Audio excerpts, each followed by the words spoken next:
Makinig lang, bibili lang. Gusto ng Panginoon laging ang mga bata ay mababait. Ayaw ng Panginoon na kilalaki ng suwain. Sinong nananagot sa magulang? Sinong nagre-reklamo? Sinong nagdadabog? Maginutusan? Wala. Kayo kasi lagi cellphone nahawakan nyo Adik sa TikTok. Sabi maghugas kayo ng plato. Naghugas kayo ng plato. Ano? Baka tinatamad kayo. Oo, pastor. Ako naghugas. Ako din. Sinong nagwawalis? Ako. Totoo ba? Nagwawalis kayo ng bahay? Hindi ata kayo marunong magwalis Marunong kaya? Sabi ng Panginoon, kapag nananatili daw tayo sa Kanya, tayo ay sumusunod sa Kanya. Naintindihan niyo ba? Nasunod sa Diyos? Sinong nasunod sa magulang? Ganyan din kay Lord. Nasunod din tayo. Ito mga ito nasunod kay Lord. Sinong nasunod sa magulang? Nasunod kayo?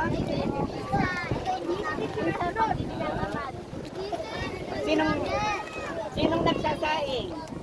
Sinong marunong magsaing? Hoy, hindi pa yata kayo marunong magsaing. Sinong pipito ng itlog? Yan. Ang gusto ni Lord, ang sabi ng Panginoon, sinong ating Panginoon? Ibig sabihin, gusto ng Panginoon na tayo ay nasunod sa magulang. Gusto ng Panginoon, tayo ay mababait. Ibig sabihin, pag kayo ay mababait at nasunod kayo sa magulang, nasa inyo ang Panginoon. Nasa inyo yung Holy Spirit. Alam niyo kayo yung Holy Spirit? Yung banal na Espiritu, hindi nyo alam? Ang tayo ay nag-aaral sa Espiritu Santo. Di ba Catholic kayo? Opo. Di ka alam niyo yun?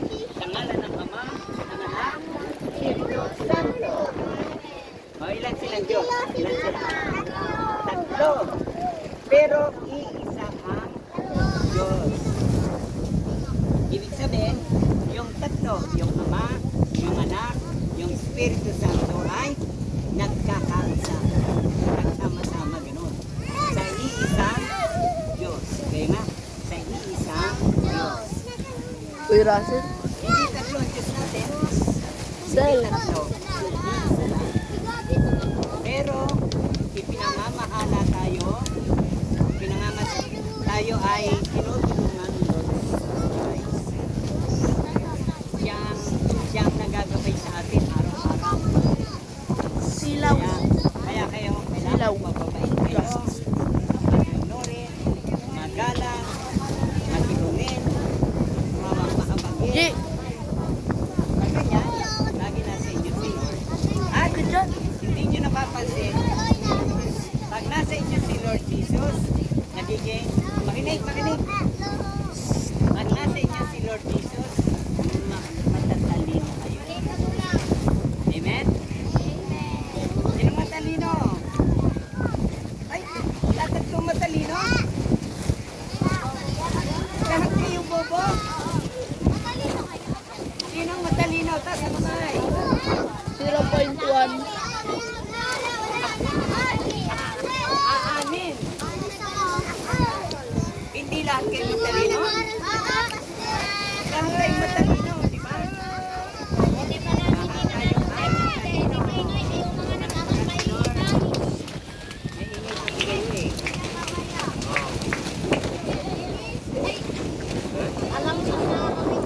Walang marunong.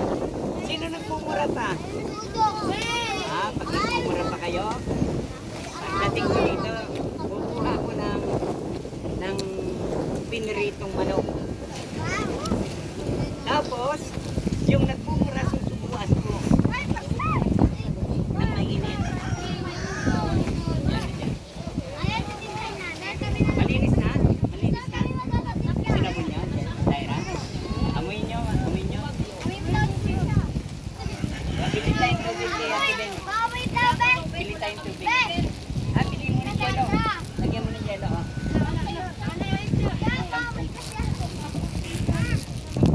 Yelo.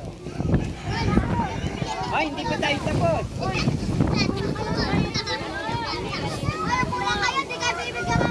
Yelo.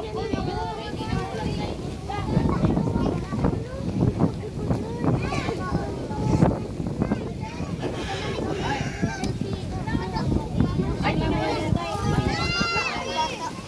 Huwag muna. Tubig, babayaran natin.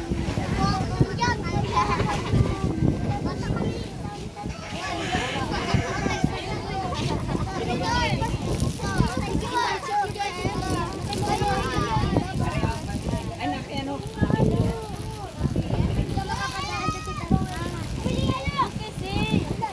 Okay. Makinig. Tatapusin na natin at ako'y aalis na.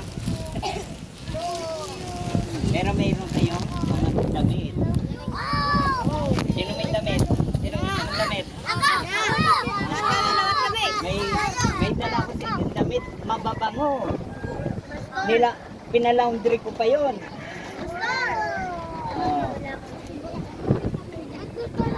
Okay. Okay.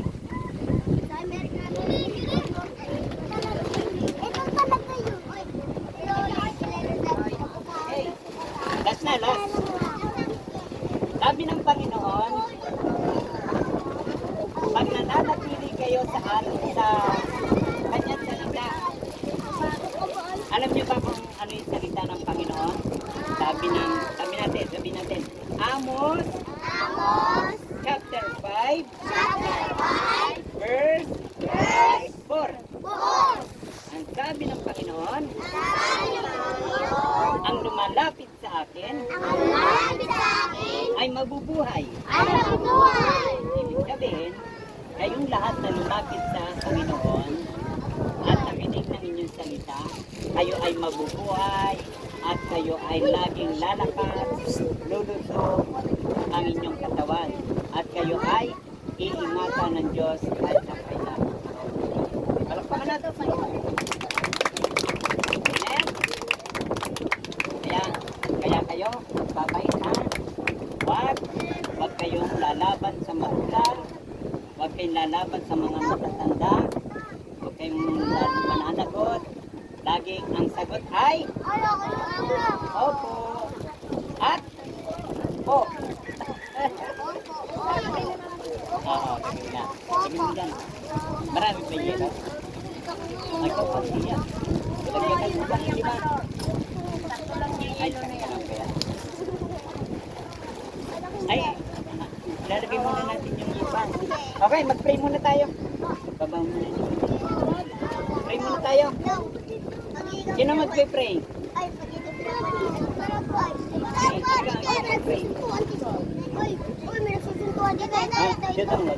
Pray na tayo, pray. Sabi natin, Panginoon Jesus, taksan nyo. Salamat po sa iyong salita. Parang galit. Parang galit eh. Panginoong Jesus, kailangan nilalampitan doon.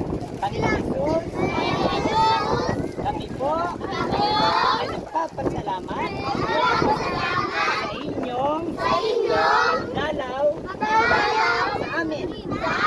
Kami po ay susunod sa inyong nais.